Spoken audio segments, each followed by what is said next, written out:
10,000 hours is a steep mountain to climb to become a master, especially when the task at hand puts a relentless demand on your body. There is nothing casual about this sport. It's all in, all effort, all focus. It takes a lot from you, but the reward is unmatched.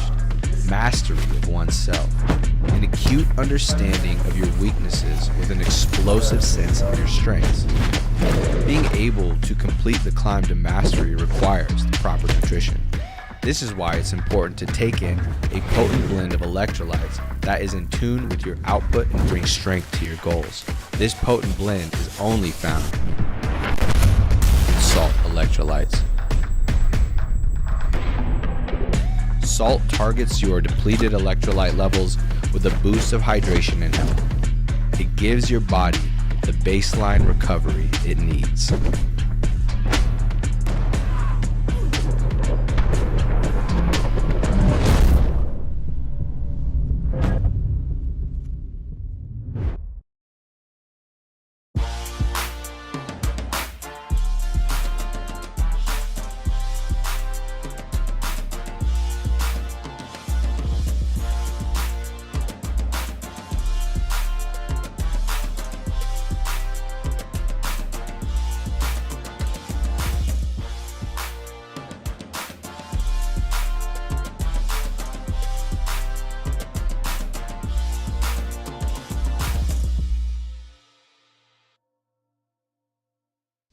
What is up, ladies and gents? It is your friendly neighborhood BJJ podcast, RAF ESPARZA, coming to you with another great installment of the Bullpen. I hope you're having a great day.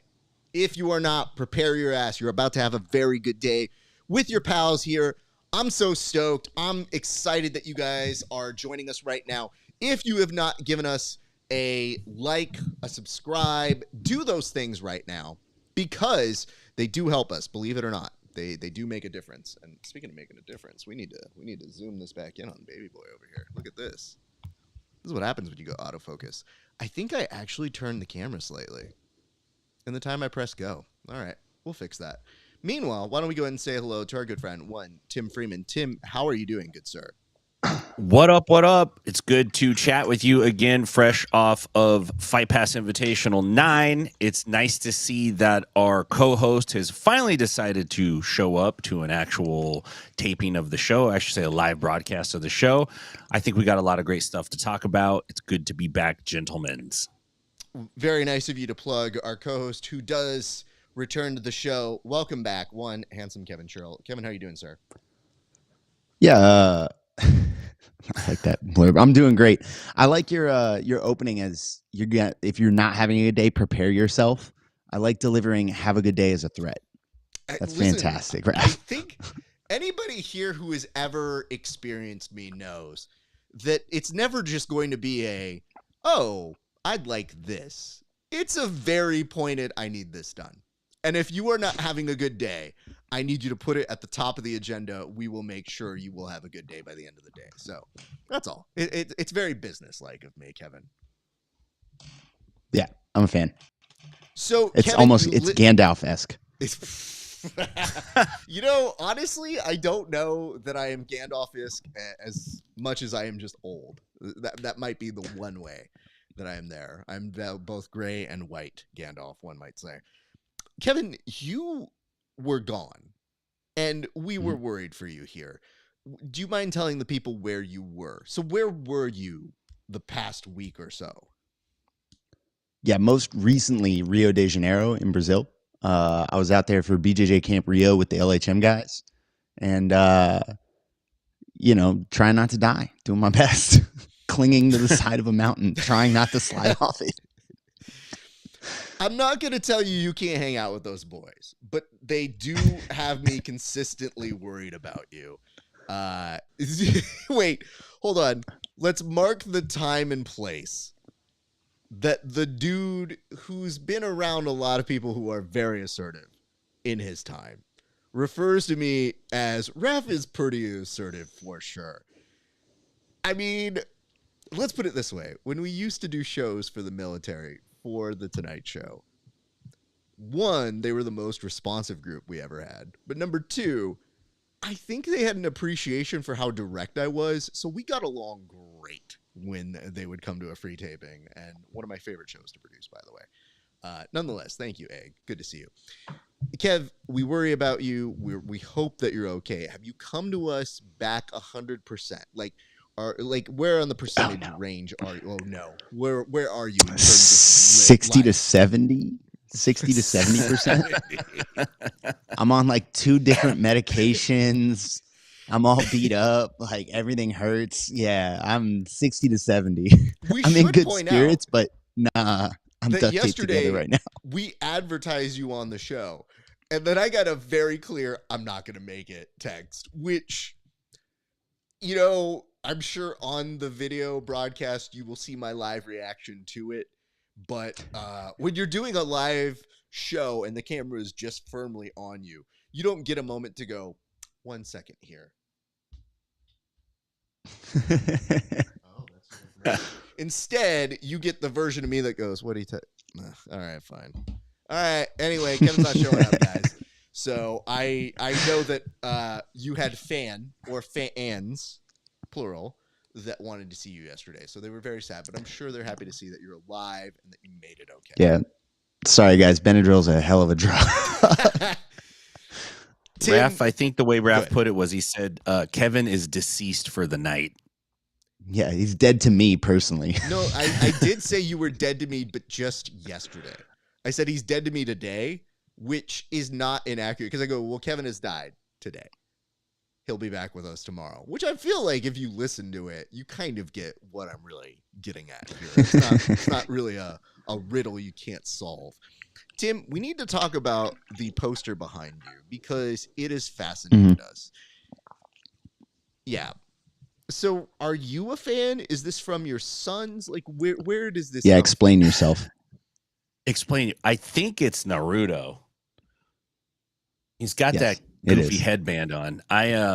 So I have commandeered my son's room as my new potential studio because I can just leave everything set up in here. My son no longer stays up here, so you know it's like as a parent, your kid leaves the house, and you're like, do I get rid of all of his shit now and move up there, or do I like give him like 30 days? And so I'm slow rolling him into it. Yeah.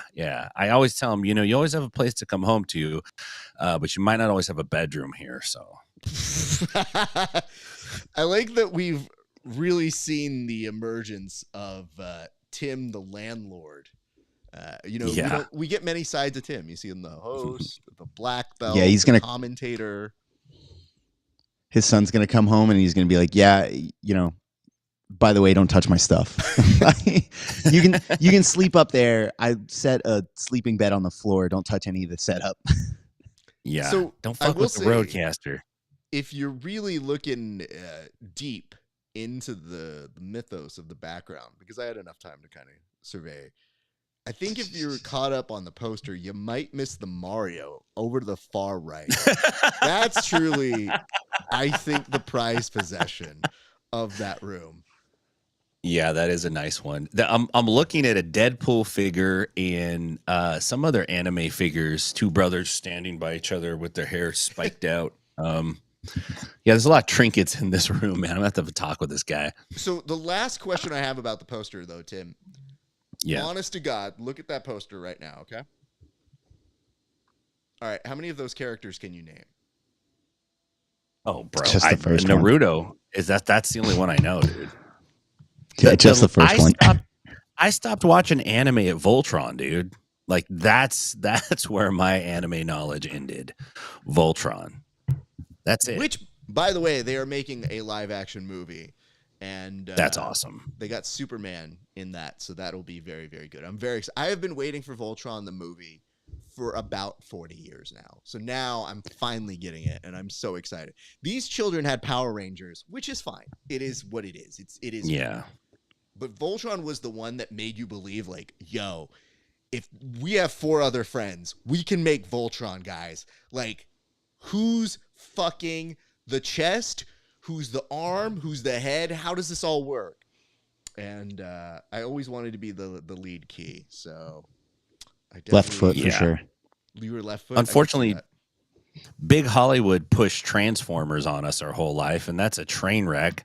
We didn't get Voltron. We had to wait 40 years for this, man. You know what the dumb part is? Did you say Henry Cavill's gonna be in Voltron? Yes, he was.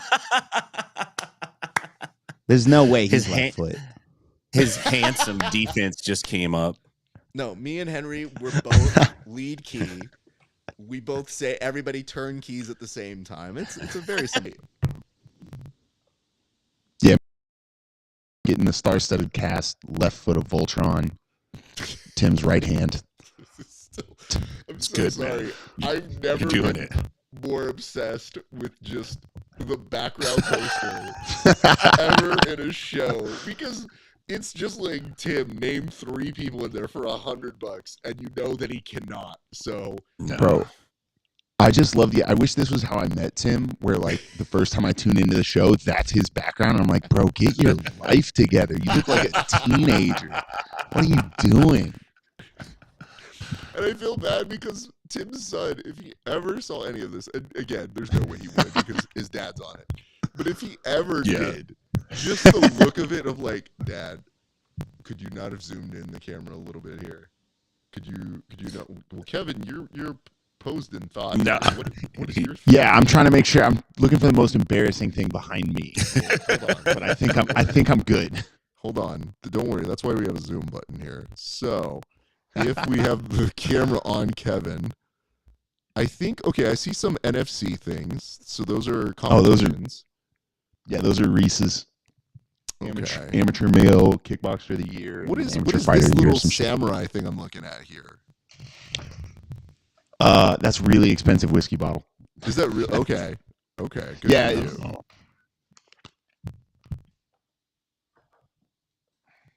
Look at that. People who That's are actually just pretty watching cool. the show are like, what the fuck is happening with these guys? Yeah. It's like Jiu-Jitsu Antique Roadshow. Oh, wow. You don't have to drink. We already found out that yesterday you were going to see Oh, drunk on It's air. empty. Oh, okay. Well, I'll that's tell you what I take umbrage with is What's that? the cat scratch apparatus. Are you a cat guy? Yeah, there's actually a cat. He's sleeping right here on the floor behind me, Otis. Disappointed. I got a dog too. If it was a bobcat, I'd be like, "That's cool. Kevin's got a bobcat." this is a note Needs to be a from- tiger for me to gain Let's see street here. cred. Audio is being really goofy. Well, sorry about that, Egg. I don't know what to do about it in the moment. But why don't we just go to the board? Hopefully that'll fix everything. That's a smart way of doing it. All right, gents, we should start off the event with the festivities like this, which is putting some time on the clock to talk about last night. The UFC had a major event. Was it major? Up for debate. But I can tell you this. It definitely happened. Mikey Musumeci definitely was the main event. Everything else is up to interpretation. Gentlemen, I'll ask you for your thoughts on yesterday's Fight Pass Invitational. And today I'm actually going to start with Kevin because we'll find out if Kevin actually watched any part of it. So, Kevin, we start with you. Right. So I'm gonna have to put this through the filter of my Benadryl stupor. How I imagined it went was really cool. It was such a good production, really well put together. So far, all I've seen from Fight Pass Invitational is Mikey getting his knee popped in that shootout. I think it was 50-50. It might have been outside Ashi. Little shootout they got where Felipe Machado ripped on that thing. Other than that, man, it was so great. I slept so well through it. Fantastic job, guys. Way to show up. All right, let's go to let's say this. Tim showed up until the co-main event. And to show you our audience, like right as he's about to leave at the co-main event, Egg was in the comment section being like, "Are you quitting now?" to Tim. And I said, "Are you more mad that he's quitting now before the co-main and the main event? Or are you madder that Kevin didn't even show up? Because if you're madder at the dude who's just about to leave, I don't know which is worse in Egghead's interpretation here. But I will go now to Tim Freeman. Tim, oh, that's not Tim. That's me. Tim, that's definitely not Tim. You know what? Best Tim's ever looked. Here's first of all, rude. There he is again. I'm gonna switch the camera on here. This is Oh no, Most embarrassing thing behind me has to be the Christmas paper. The It's got to be the Christmas wrapping paper. Hold on. Yeah, the Well, little let's wrapping stay on paper it. behind me. Oh, I do see that. Why didn't you put that away? That is away. That's away. Let's go to That's where it Tim. goes. Tim, you have 54 seconds to tell us your thoughts, sir. I thought it was a pretty good event overall. I really enjoyed watching Damian Anderson. He looked real good last night. Maggie Grandata looked really good too, man. She got the sub on Giovanni Carnero. I thought that was awesome. Canuto not being able to finish. Canuto not being able to finish Jason Nolf was an interesting match because Canuto was really upset at the end of the match. He was not happy with the result. I would have been relieved, but he was really disappointed, and he mentioned like I wasn't able to get the takedown. I think he wanted to get a takedown on Nolf, but it just didn't happen. And Nolf looked good. Obviously, he's got a long way to go, but you know he's going to get there. Ronaldo Jr. looked fantastic, man. I thought, you know, he's a tough dude to beat, and Nick Mattia put up a good fight against him, but Ronaldo just kept hunting the chokes over and over and eventually went home with it. The final match was interesting, but because we had the sound down, I actually learned something from Kevin. I didn't know that Mikey's knee popped. We didn't catch that, and they didn't really mention it in the post-fight interview. So that's news to me. I thought Mikey looked good, but man, they just signed him to a contract. He goes out. This is his, first event there. Of course, he wants to get a submission. Of course, he wants to show out. And Felipe Machado just frustrated the attempts to get it, and he was in some danger, but Mikey just couldn't finish it. Overall, I thought it was a great event. I think it's good for jiu-jitsu. And at the end, they announced like 6 events or 7 events for next year. So the UFC is really going to push jiu-jitsu, and I think that's going to help us in general. I think the most fascinating thing about their calendar that they pushed was that they just put a graphic that said months. So I couldn't tell if that was like a warning shot at everybody. It's like, we're calling these months, but we're not telling you when. Good luck figuring it out, dicks. Because I definitely was excited by that. And yes, Kevin, you did actually bring a good point. I will say this. Even though Kevin doesn't pay attention or do the research or do the stats, he occasionally will be online at the right time and place. Because I didn't know that. Like him catching what I'm sure is the clip that the UFC put up or somebody put up. That because Mikey's legs have been rubber, and there were a number of throughout that match. So to see that as a result is, it makes logical sense. I just didn't necessarily see it happening. So where did you see that, Kev? It's outside Ashi, where it happens. It's okay. Felipe Machado put it up. And you can see his knee. Felipe's on top. Mikey's in outside Ashi. And Felipe goes for that Grippo Rippo, where you spin back and you get that inside heel hook. Sorry, what did we call that? Oh, you don't? You don't speak it's Italian? The Grippo Rippo. You haven't seen? First of all, I don't speak Italian. But second of all, a Grippo Rippo. What is a Grippo Rippo do, Kevin? Sorry, I saw the Mario brother behind Tim, so now this is how I have to talk. Yeah, Johnny Grippo years ago, I want to say 2020, had a match with maybe Junie. Don't fucking quote me on that. Where he's standing passing over Junie and Junie has him in outside Ashi, splits his legs for a second. Johnny grips it and just goes like belly down, just rips it and sends it. Right. And yeah. So it's the Grippo Rippo, is that counter footlock. So wait, did you call it that or did he call it that? Because that's the part maybe I'm confused about here. Johnny didn't. I definitely didn't come up with that. The internet did. And it's how I teach it now because it's one of my favorite counter leg locks. The Grippo Rippo. I like that. Like, we're it's a good in a time. Sport full of dumb names. There's some stupid names for most of the shit that we do. And you, with the most serious version of your face, well, clearly, we all know the Grippo. As we know, the Grippo Rippo. Good Lord. I'm not supposed to. Yeah, I hope Straight face. if Johnny ever sees this, because I don't know whether he likes or doesn't like the name. It was controversial when it happened, and I really don't know why. I'll be totally honest. It's a very common footlock position. You get talked about it. It's not like the guy didn't see it coming, didn't know it was a possibility. But anyways, Felipe gets Mikey with it, and you can see his knee in the shot. You can see the knee like go. You know, And, now that you mentioned it, I remembered, and it looks like it's like a fall away shot that you're doing, where as you go back, you're not sure if it's going to be effective in finishing the match, but it's definitely going to leave them with a mark. So it is a declaration of war when I see somebody do that. Like, yo, please do not do that to my knee. And you're right. I've hit it a couple. I've hit it a couple times in competition, and I've literally only ever called it. There we go. Bushigatami knows what's up.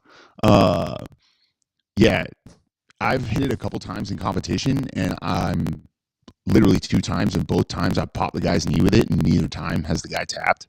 It's just such a fall away submission that, like. Let me just point this out here. So now it went from being kind of absurd to more absurd.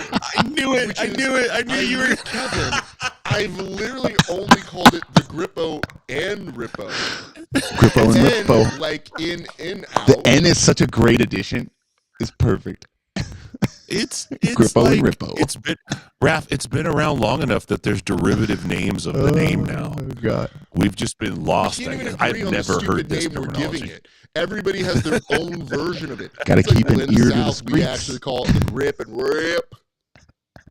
It's with 3 eyes, not so just grip and rip is something else. Grip and rip is something else. Don't get it twisted. Yeah, Now you you're got to starting put to the cross O on the stream. end of it. Yeah, nah. First of all, Yeah. okay, hold on.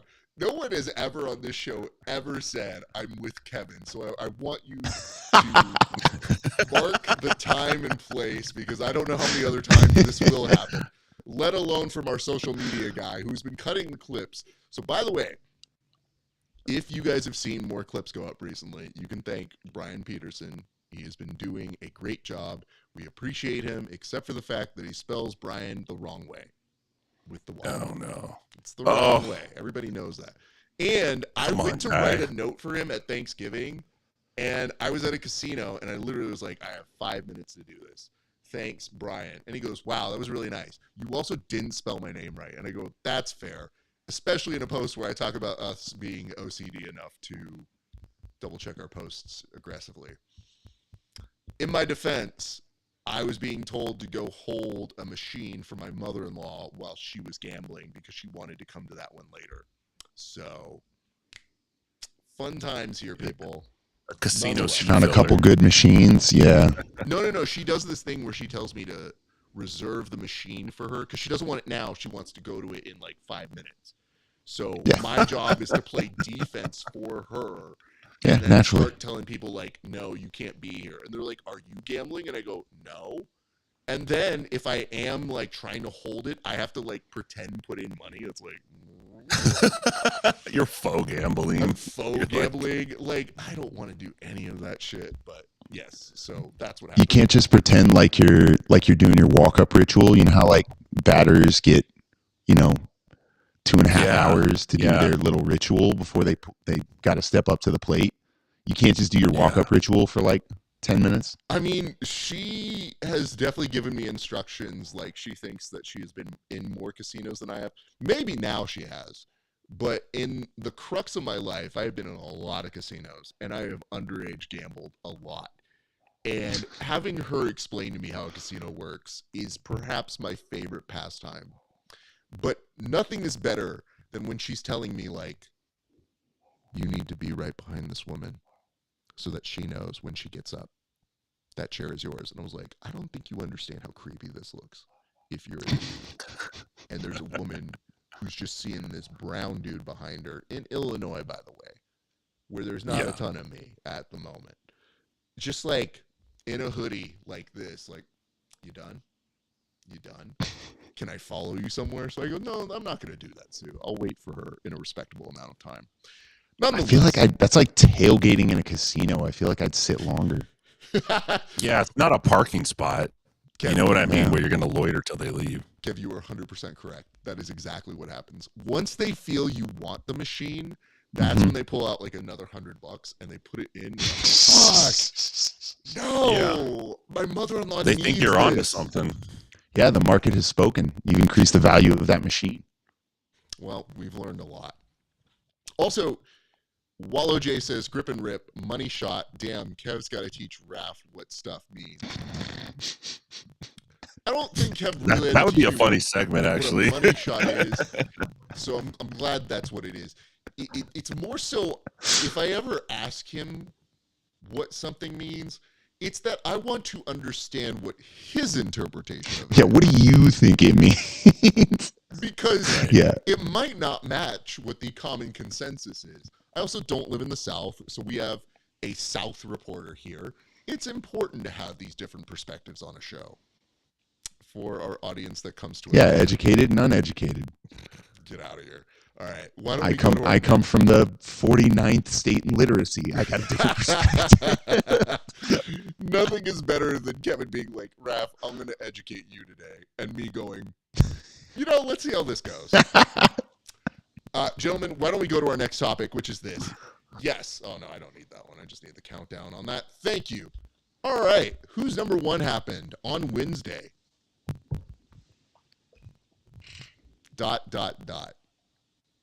That's all the teleprompter says here. It doesn't have any words. I don't know how I feel about this one because I wanted to like it.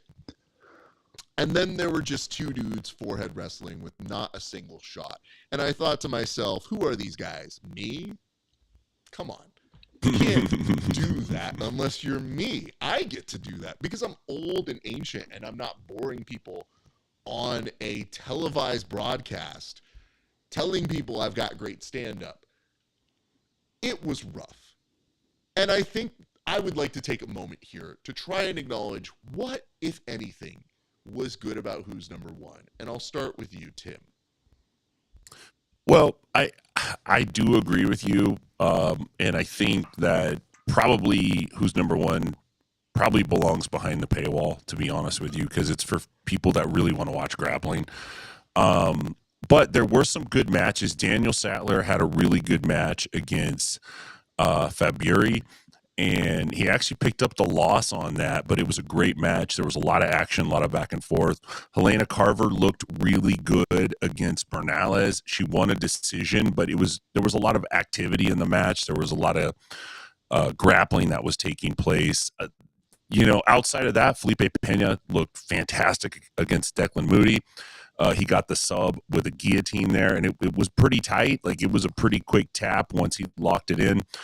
The rest of the matches were okay. I just think from like an entertainment standpoint, there's some room for improvement there. But overall, jiu-jitsu's on television. I get to sit down on my soft couch, turn the fireplace on and watch it. So I'm happy in terms of how that works. And I think, they announced more cards. I think they're going to obviously put on decent shows, and it's good for the athletes. I'm happy for the athletes that they have a place to perform. It just shows that there is some room for the production and for the actual matches and the athletes to come in with a mindset to entertain and not just pick up a W. Thank you for that. We'll now go to you, Kevin. What were your thoughts on the Who's Number One? Any good thoughts? Shit, you really cut me off with that good thoughts thing. I got negative thoughts. It's not even like at the athletes or anything. I really feel like WNO needs to figure out how to give people this platform to be exciting, because the format of the matches is so long and it's decision based. So it's all kind of wibbly wobbly, who knows, whatever. It's such a slow burn style of match that I don't think it's built well for spectators. And not to say you can't have some barn burners, they have in the past, but that's not what the rule set pushes you towards. You can't empty the tank and be super aggressive because it's a long match, and it doesn't really matter if you win the first, 80% of the match. If you get your ass whooped for the last 20%, they're going to win the decision. I really feel like they got to reinvestigate. They put on such a good show, production-wise. They get really good athletes. They have everything they need. They just need to figure out how to give these guys a rule set where they can open up without fear of shooting themselves in the foot. Okay, what do we do about that? Because I think I agree with you. I'm just trying to figure out how to make it more exciting. And maybe this is just something on the commentary side that I struggle with. But I think when I'm commentating events, I really try not to say, wow, that was exciting, when it was not. Or, wow, what an incredible night we've had here, when it has not been. I felt like there were some slight highlights or some kind of cool moments. But I do wonder about this 10, 15-minute format for particular athletes. And it's weird because, Kevin, this is the part I struggle with. How do you tell someone, Kev, you're a 10-minute athlete? You are not a 15-minute athlete. Like, where do we come into this? Is it just for the co-main and main event that it's 15 minutes? Because even still, when they were putting him at, I want to say like 8 or 9 minutes, I was looking at it and thinking, like, this is a little too long, right? Like, yeah, this is going on because we're probably going to get overtime. You can see the pace drop off in, like, instead of 6-minute matches for like ADCC, when you go to like a 10-minute match for EBI rules, also it's sub only, but you see the pace change. Even just looking at ADCC, when they go from 6 minutes to 10 minutes to 20 minutes, whatever, you can see the pace drop off. If you want excitement, you need like short rounds. You need short matches where they're incentivized to kind of throw it all. But I do agree with the commentary thing.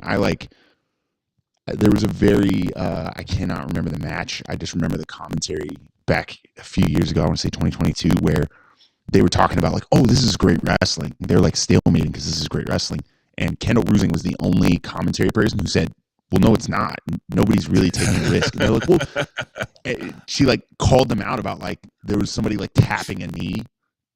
And it's like, she's like, that's not a real shot. They're not actually attempting a takedown. And like, as a commentary person, I don't like hearing commentary guys like, or as an athlete, I don't like hearing commentary guys go in, but honesty is there too. Don't lie about, like, don't look spectators in this face. We're not dumb. Like, don't look your spectators in the face and say, this is exciting. Remember, this is exciting. That's what I want you to walk away with. Like, be real. Like, hey, we're looking at a lot of forehead wrestling here. Somebody needs to open up.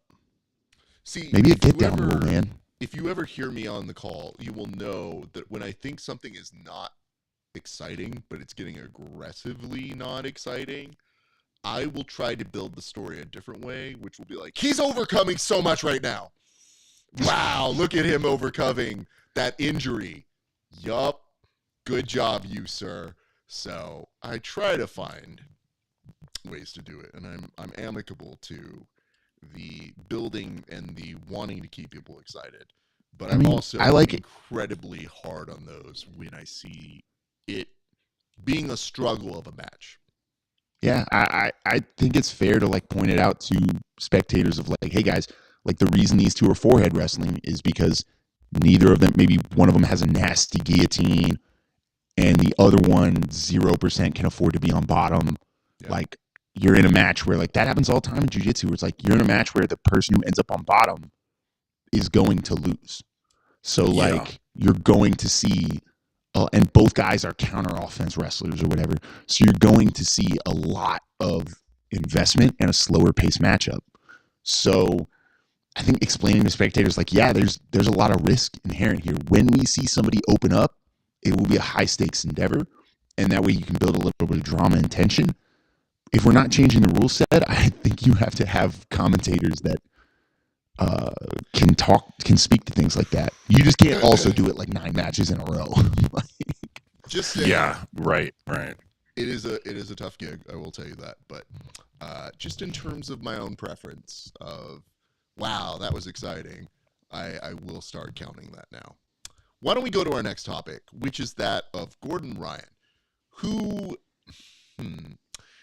made the announcement-ish after Who's Number One in response to a post or a video clip where he was getting called out, he seemed to be alleging the fact that he's not going to be at the next ADCC. So because it's just an Instagram post that really was turned into an article that didn't say much more than a sentence, I guess that leads us to speculate wildly as to why that might be. So I'll start with both of you guys, and why don't we go ahead and give you, Tim Freeman, the first crack. Why do you think Gordon may not be at ADCC, question mark? Yes, no, maybe. I don't know. Can you repeat the question? I don't know, man. I think that Gordon just says stuff sometimes. He might have a sense that he's already accomplished whatever it is he wanted to accomplish with ADCC, and there's not much left for him there. And in a way, I can kind of buy into that argument. He's been pretty stellar in his last few ADCC appearances. I think it begs the question of, if you're not going to do ADCC, then what are you going to do? I don't see a world where Gordon goes to CJI, maybe, but I just don't see that. It would be quite humorous if he went in there and won the money, though. Like, that would be funny. I think probably he's looking at the UFC as another promotion to sign with for grappling, and I think that's a smart move. If you're looking to make serious money, then you want to go to a promotion that has a serious money machine, and the UFC is just that. They signed Musumeci. I think it makes sense if they basically signed Musumeci's nemesis, who was Gordon Ryan, and they were chirping in the press leading up to it. They're both kind of talking smack about each other, so I think that makes sense. Like, build that in, get him signed there, and he's got to go professional. And maybe ADCC becomes more of something that's considered amateur, and then when you sign with a professional spot, you don't do it anymore. Who knows? I don't know, but with Gordon, it's never quite clear. It wouldn't surprise me if he showed up at the next ADCC. So, of course, Tim, thank you for that. Kevin, what are your thoughts? Remember when we were all rats for supporting CJI? Remember that? Cockroaches, I think it was. We're all vermin for abandoning ADCC, that's done so much for the sport and loves us and appreciates us. We're just ungrateful. Remember that? It's crazy. Feels like it was just, a couple of months ago that you were a rat if you didn't support the well-established and prestigious organization that is ADCC. So I don't know where Gordon's going. I think it's already hilarious that that's in the rearview mirror. He's moved on. I don't even know that he is going, right? Like, how many times have we heard Gordon say he's retired or he's not going back to ADCC? So it's one of those I'll believe it when I see it type things. But yeah, I think it's a weird look to call everybody vermin for going to a different promotion, spectators for going and watching a different promotion, and be like, so I don't really fuck with this one either. I'm out. Steve Meekin, that's just how I sound. No, I get there's a weirdness I can't figure out that's happening. I'll come back to this note here in a second. While I see your thing, I don't think that's you, Kev. I think it's legitimately just the way it's being broadcast. Because in my ears, you sound normal, which is bad, but like a normal kind of bad. Okay, let me see if I can encapsulate this just from my perspective, and then we'll go to answering that question. Here's kind of my thought on it. I feel it is kind of weird in the sense that maybe, just maybe, we're now seeing Gordon Ryan threatening with the possibility of not doing ADCC. That's fine. It's within his right. He can do it. He cannot do it. I don't know that we're 100% certain on this. So the article that was kind of quoting it was going off of the information of him responding to somebody on Instagram. So I don't know that this is law. But yeah, Kevin does bring receipts. He does remember things very well in terms of the cockroaches thing. I think the weird part for Gordon is if he were to go somewhere else, he can obviously rebrand it and say, well, now the UFC is coming to make this bigger. It could also be the fact that Mo is not going to be involved with ADCC in that way anymore as the organizer, even though he still does Instagram lives, which is very weird and misleading, by the way. Nonetheless, if you paint your whole career and your whole association as being synonymous with the ADCC brand, and you tease the fact that you might not be there, and you call other things like CJI, which arguably did bigger numbers than ADCC will ever do, it's confusing, because now I'm thinking to myself, if he goes to UFC, who are they going to bring on for him? He's already done UFC Fight Pass. He's already been on these sort of avenues. And if he signs another exclusive contract, I don't think that worked very well for Flo. Sure, it got them some eyeballs. Craig said if it wasn't Gordon on a card, it would collapse. But it was supposed to be, I think, a 7-figure deal. And there were matches that got proposed that didn't end up making it. I just wonder what the viewership figures would be. I wonder what the break-evens are. And we really didn't make any other stars based off of that. So when he does allude to these things, I don't know what the upside is. So it could be just a stay tuned and see what happens to me sort of publicity sort of a thing. But for Gordon, I think so much of the career is tied to ADCC by his own devices. So that wasn't any of us that did it. That was clearly him that said, my legacy is ADCC. So what happens afterwards? Good question. Don't know. But that will take us through. Maybe he's in his Floyd Mayweather, super fight, money fight phase of life. Like he's over with his regular career. I guess, but I don't know. I mean, the other thing is when somebody tells you, I'm not healthy, but I do this for you, your first thought is maybe you just need to do it for you and just not do it. Because I don't want to hear every time that you're killing yourselves for us. I think you're killing yourself for you, but co-opting it for us.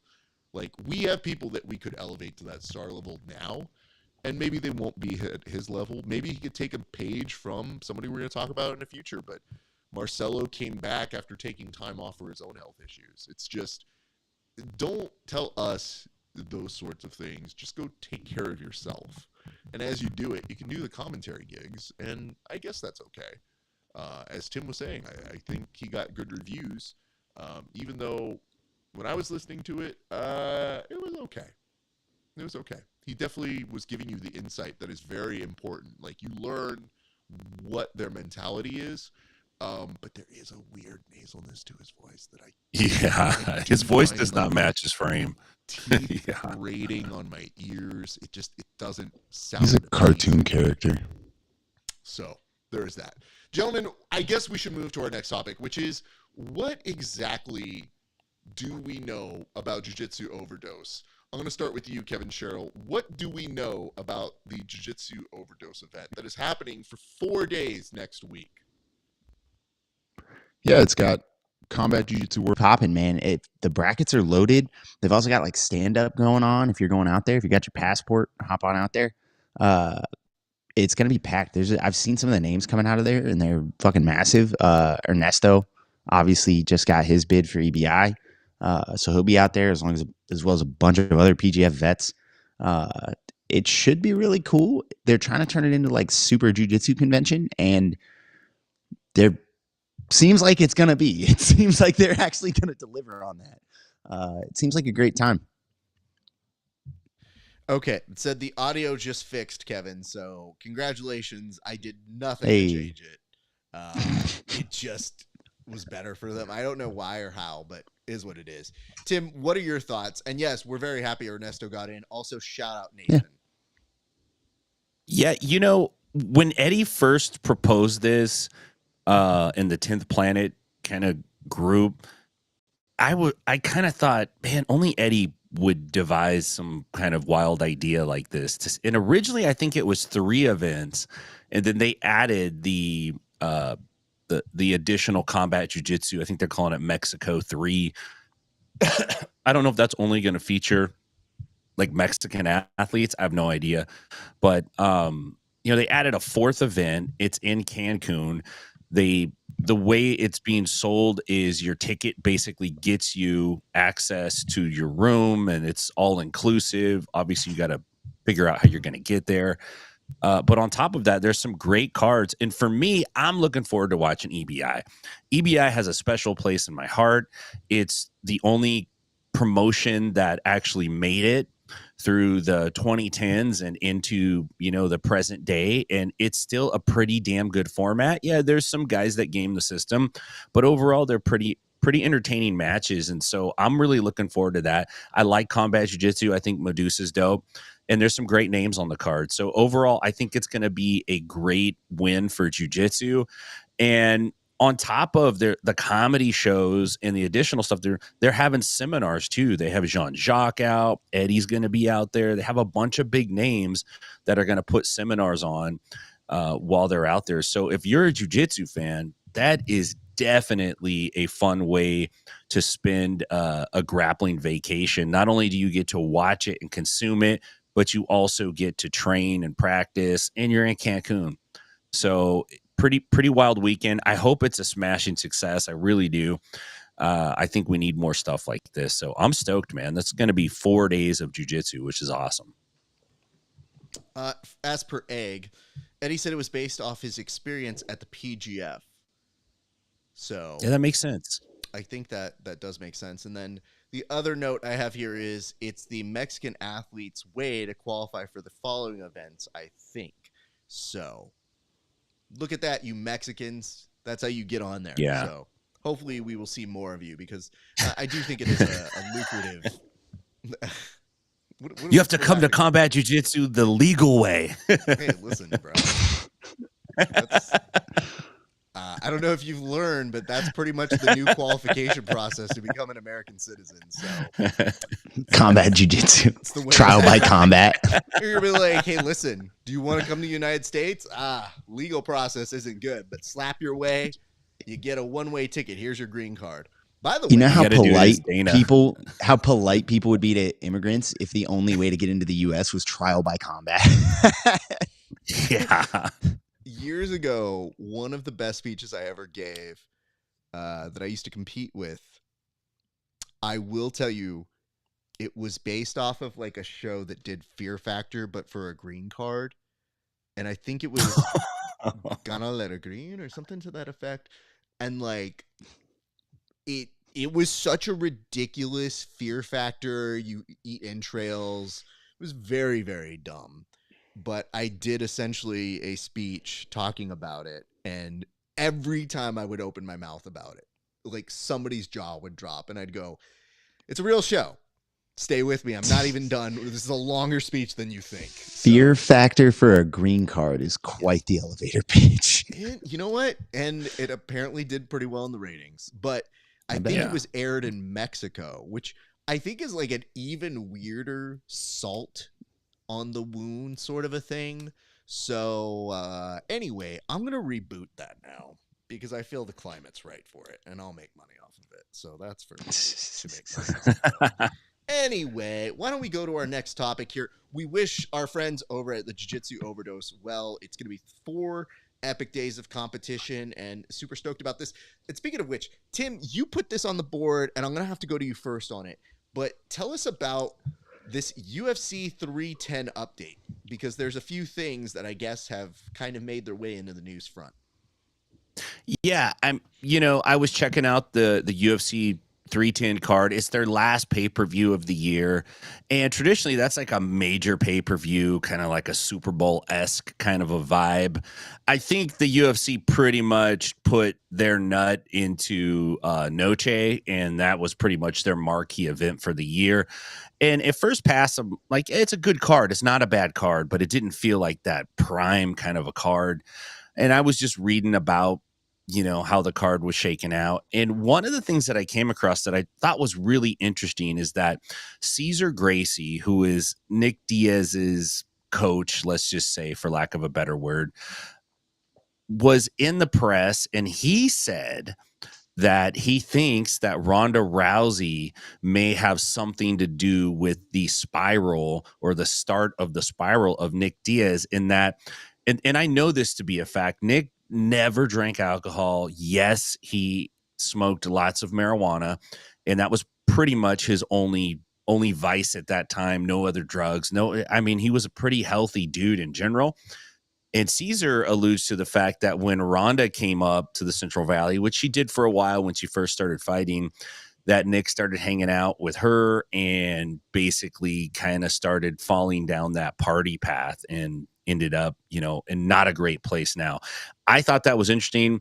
Caesar's pretty smart about what he doesn't say and what he does say when he's given an interview in an article. So it just kind of stuck out to me. I hadn't heard that. The other thing that was interesting is Crone Gracie is talking about he's going to be on the card as well. He's fighting Bryce Mitchell, which is not an easy fight.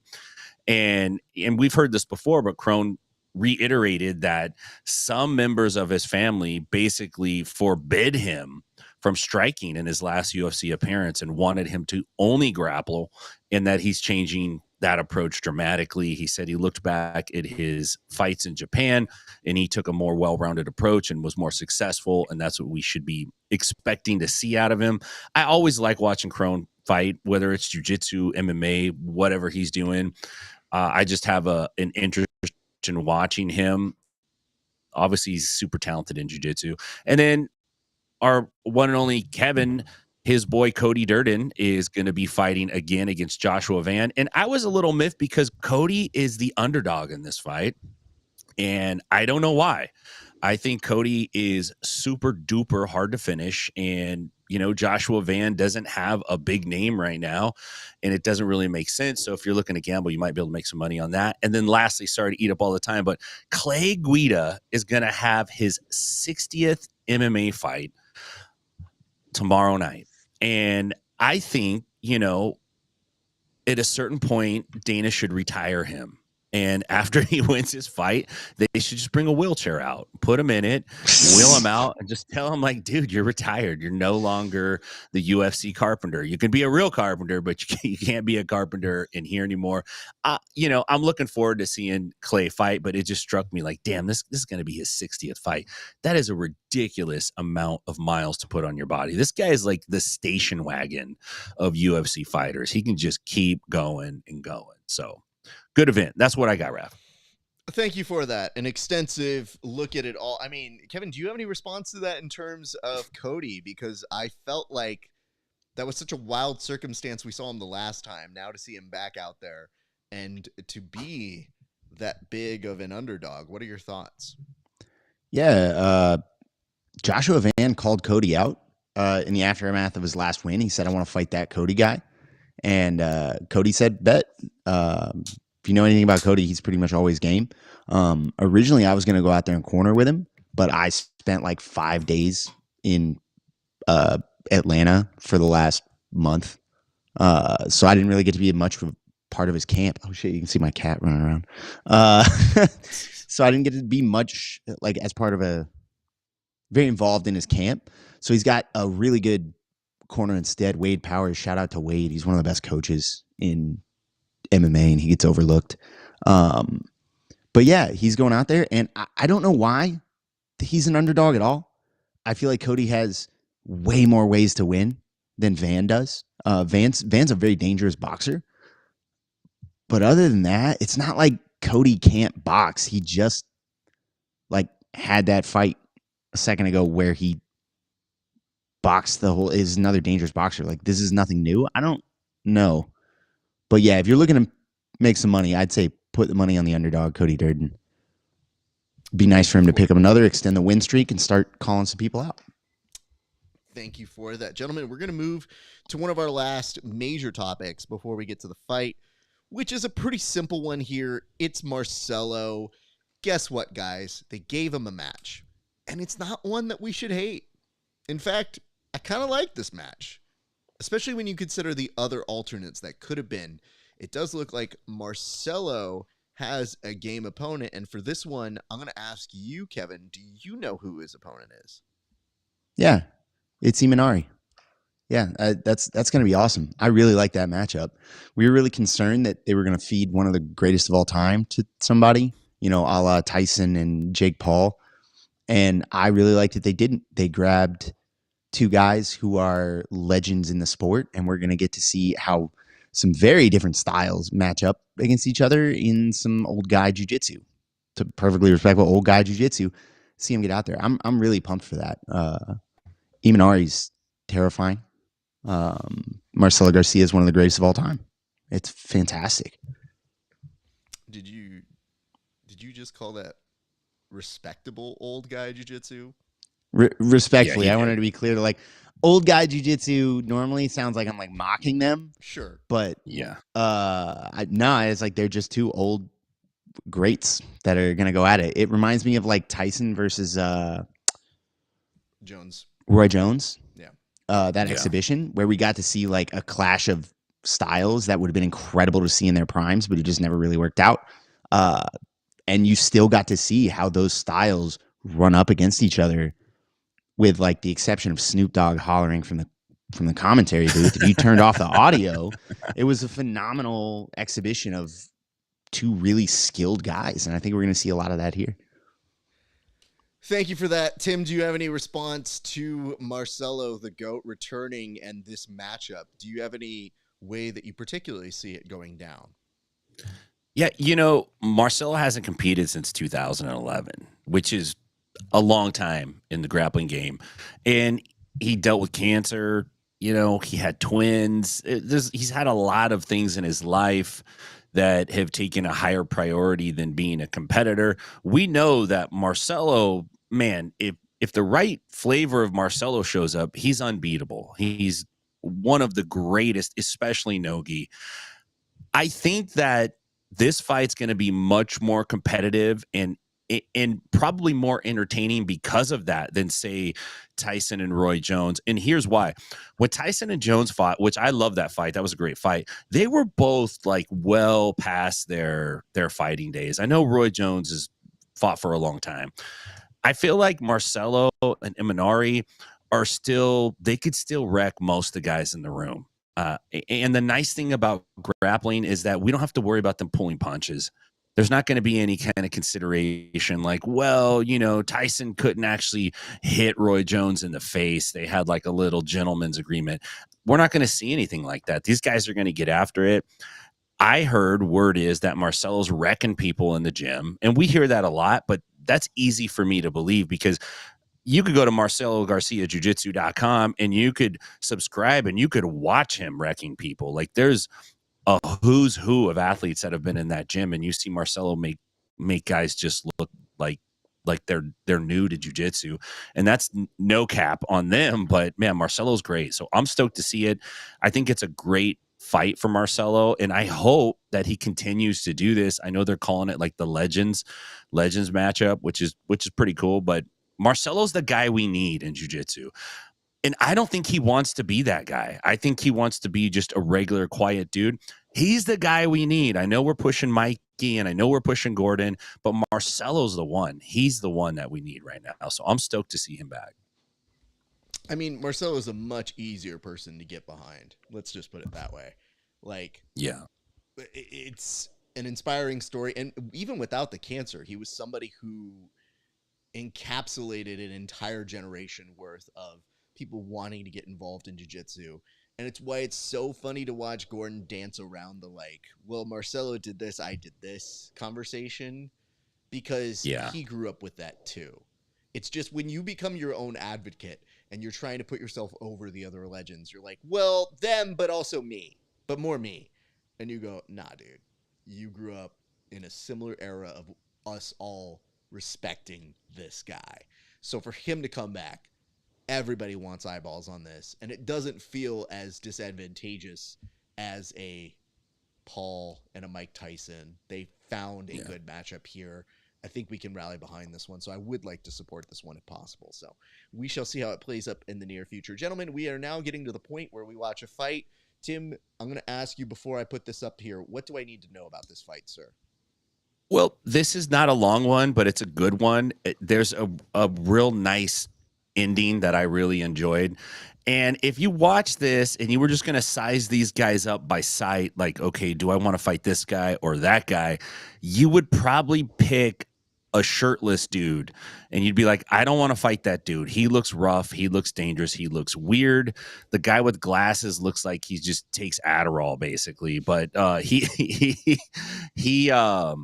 he puts up a real good fight. It's a nice little street fight, short and concise, good punches, good kicks, good footwork. So I really enjoyed it. It's short enough you could watch it several times. So Oh, we might. Oh, we will. Let's see what happens here. Tim, you take first stab at walking us through this action, sir. So they square up, Marcus of Queensberry style rules, and you can see tall guy.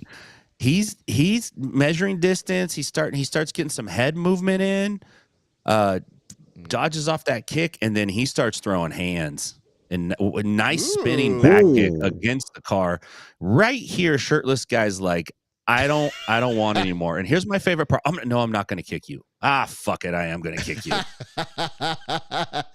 And then he takes the walk around the car, a full lap. He does a full lap, and then he posts up on the lamppost. He's like, damn, he kicked me hard. So hold on. We're going to come back to this in a second.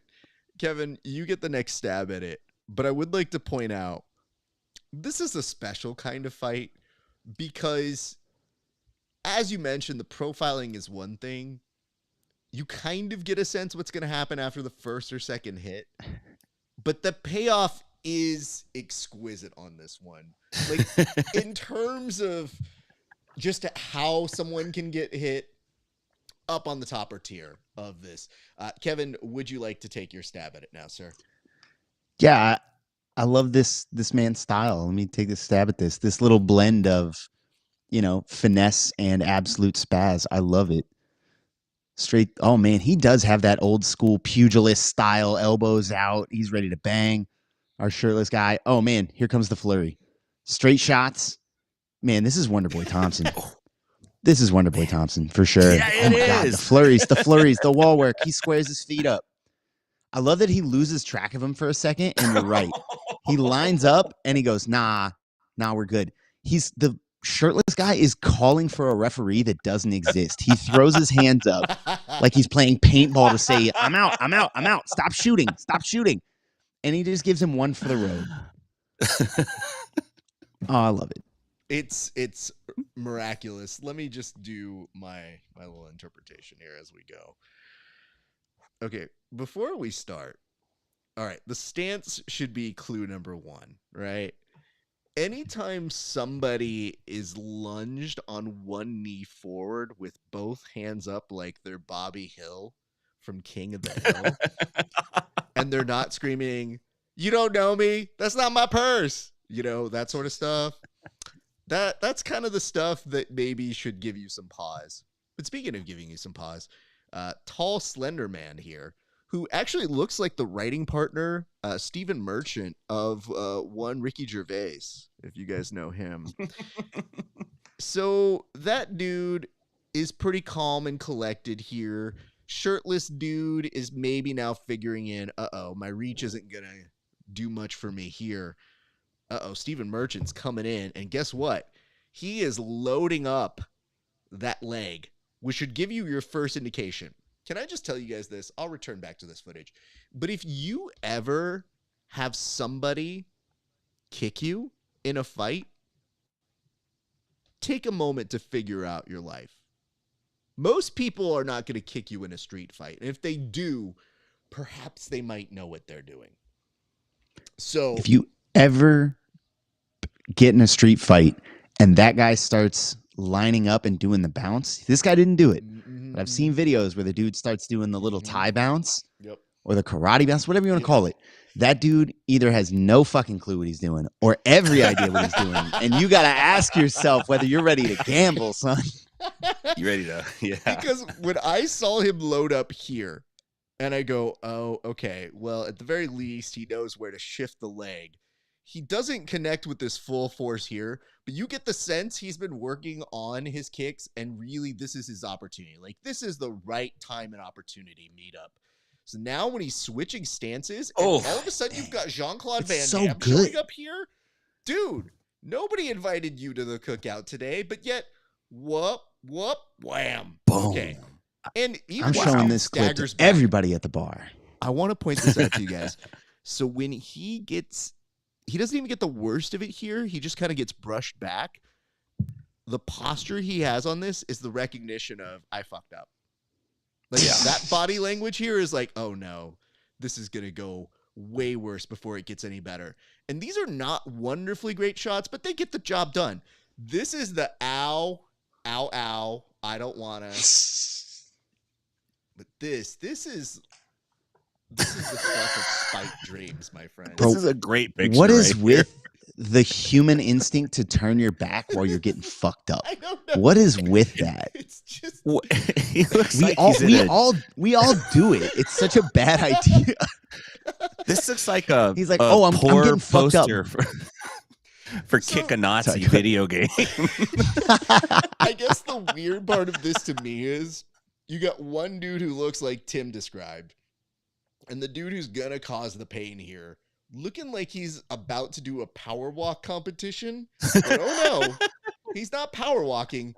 He's leaving a parting gift, Oh, which reverberates. Now, Oh. this is where I would tell you guys, if you are deciding to go the not wearing shirt option, this is where when they hit you and they do kick you, the rolls of the fat are Yeah. very unfortunate. So this is where maybe you don't want to take off the shirt. Just in case you're thinking about it, just know that if you lose the fight and you're not wearing a shirt, you don't always end up the best here. But this dude, the lap around, this is perhaps I need the moment a when the whole John car Williams between me music- and that guy. The He tried John to walk Williams it off. music in a Spielberg film would be played that would let you know it's a very sad scene. And I think the posture here is the one that does me in. Because the posture at the end, the post up, is the like, you guys heard any good stories lately? You guys got any good jokes? I'll You wait guys for all the good? bus. So anyway, all right, gentlemen, I think that will conclude today's events. I do have one event or one little comment here that I did want to get everybody's response to before we start to sign off. Wallow did ask a little bit earlier, thoughts on the UFC grappling exclusive contracts. I'll open it up just really quickly to see if either of you have a major take on it, but I'll start with you, Kevin. Do you have any thoughts on an exclusive contract from the UFC? Anytime exclusive is in a contract, it gets really uncomfortable for me because you're giving away all your negotiating bargaining power. You're giving away your ability to ply your wares on the free market. And in fighting, we know that like if fighting's a rough business, every promotion, every promoter you're ever going to deal with, you come second to their bottom line. That's the reality. It's a business. And I think signing an exclusive UFC contract is going to be like, I wouldn't turn it down. I don't see many jiu-jitsu guys turning it down. I think it's going to be bad for the sport, to be real. I think cross promotions is one of the healthiest things we have going on right now. Is like if a promotion starts doing poorly, you just walk. You're just like, oh, I don't actually like doing business with. They're not a promotion, but the IBJJF, right? Because they're assholes and they treat me bad, so I'm not going back. Gordon's walking from ADCC for whatever fucking reason. What Craig did with CJI, I think signing that exclusive contract gives away your negotiating power in a way that I don't love. That said, I also understand when people sign them because I too exist in a world where we have bills to pay. And if the UFC is willing to pay you a significant chunk of change compared to the non-significant chunk of change you make elsewhere, unless you're looking at CJI as a real possibility, you're going to make $1 million.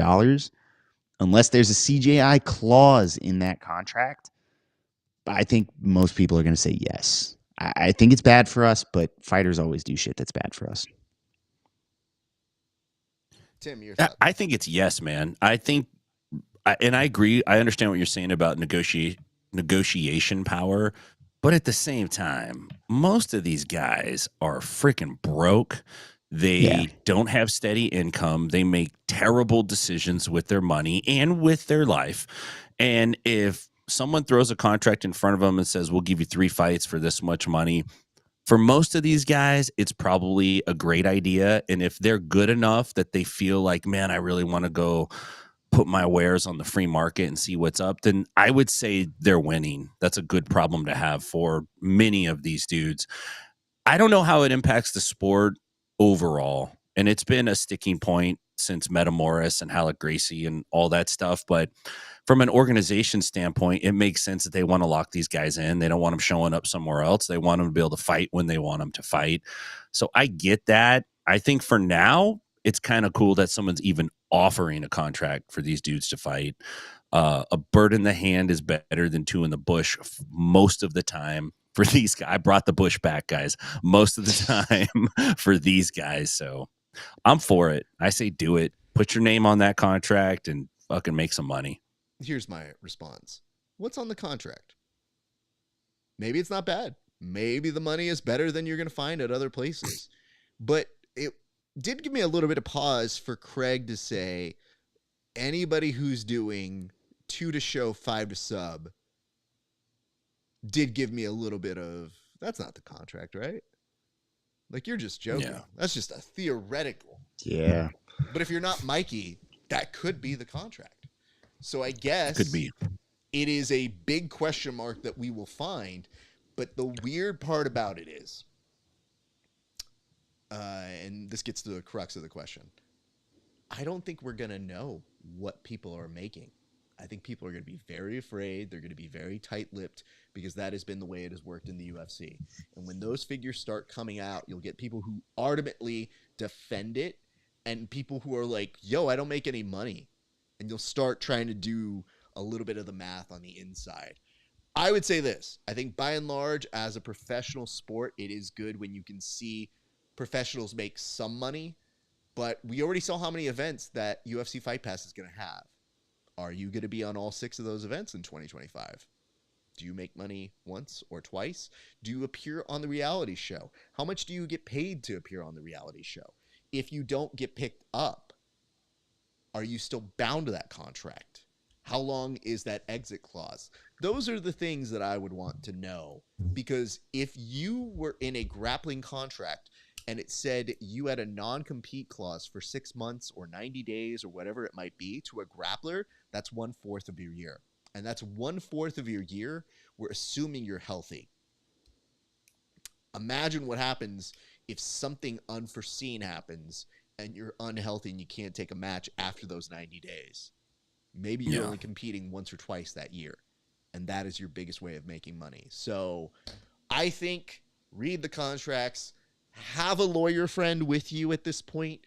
If you're a jiu-jitsu gym and you're a lawyer, this is your time to do some pro bono work because, good Lord, we need some help in this sport. So I'm just saying, you make enough money, help these dumb grapplers, make some sort of deal.